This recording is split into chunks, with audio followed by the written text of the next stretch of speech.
நகைக்கடையில் நூதன திருட்டு. கண்ணெதிரே ஆள் இருக்கும் போதே ஆட்டையை போட்டு பாக்கெட்டில் போன மோதிரம்.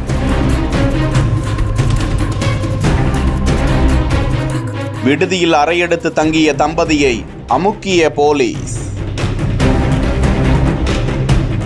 முளவிளை அருகே பூவன்கோடு பகுதியை சேர்ந்தவர் பரமசிவன். அப்பகுதியில் நகைக்கடை நடத்தி வருகிறார். இந்த நிலையில் கடந்த 10ஆம் தேதி மதியம் 2 மணி அளவில் இருசக்கர வாகனத்தில் வந்த 25 வயது மதிக்கத்தக்க ஆணும் பெண்ணும் கடைக்கு வந்து 4 கிராம் மோதிரம் வேண்டும் டிசைனாக எடுத்து பார்த்திருக்கிறார்கள்.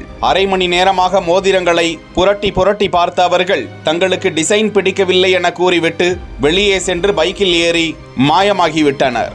இரவு கடையை பூட்டும் போது அலமாரியில் இருந்த அனைத்து நகைகளையும் எண்ணி கணக்கெடுத்த போது 2 கிராம் எடை கொண்ட 2 மோதிரங்களை காணவில்லை. அதன் மதிப்பு 16,000 ரூபாய் இருக்கும் என்ற நிலையில் உடனடியாக கண்காணிப்பு கேமராவை ஆய்வு செய்த போது மதியம் வந்த அந்த ஆணும் பெண்ணும் தான் கைவரிசை காட்டியது தெரிய வந்தது.